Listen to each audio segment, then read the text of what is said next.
सुनी भैया ई जो अभी हम गीतिया के गावे जा रहल बानी। ई गीतिया के पहले हर जगह हम अपना प्रोग्राम में गावत रहनी है। फिर वो गीतिया एल्बम के माध्यम से हम गौले बानी। तो तनी गीतिया के सुनी और सुन के बताई आखिर गीतिया बात तो कैसन बा।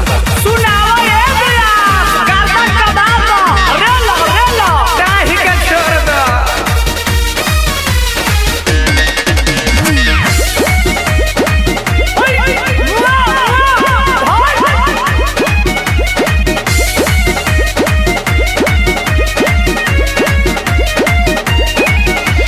जहाँ के भिखारी ठाकुर जहाँ के खेसारी मिश्र महेंद्र फागु महातम तिवारी। जहाँ के भिखारी ठाकुर जहाँ के खेसारी मिश्र महेंद्र फागु महातम तिवारी। जहाँ के मशहूर धुन डफरा हो तोरा जिला के भातार जिला छपरा हो।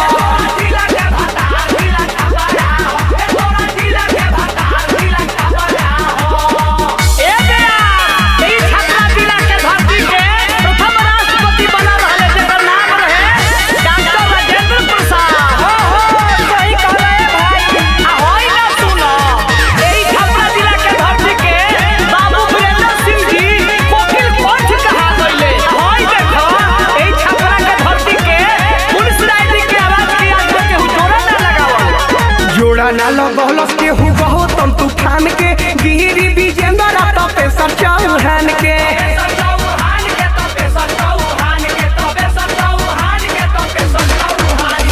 जोड़ा ना लगौलस के हु गौतम तूफान के गिरी विजेंद्र तपेश्वर चौहान के।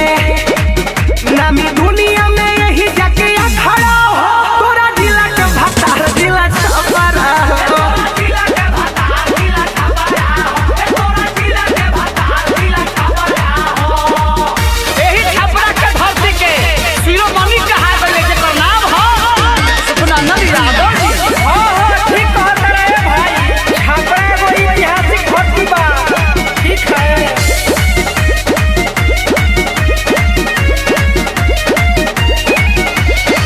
हवा से बोल जानी बड़े बड़े बात के नहीं खे जानत रामा शंकर कमलाकांत के।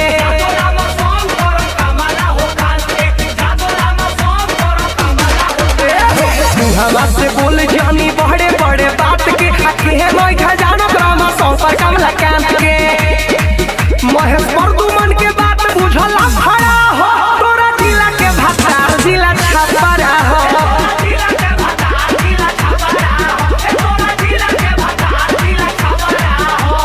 जहाँ के भिखारी ठाकुर जहाँ के खेसारी मिश्र महेंद्र फागु महातम तिवारी। जहाँ के भिखारी ठाकुर जहाँ के खेसारी मिश्र महेंद्र फागु महातम तिवारी।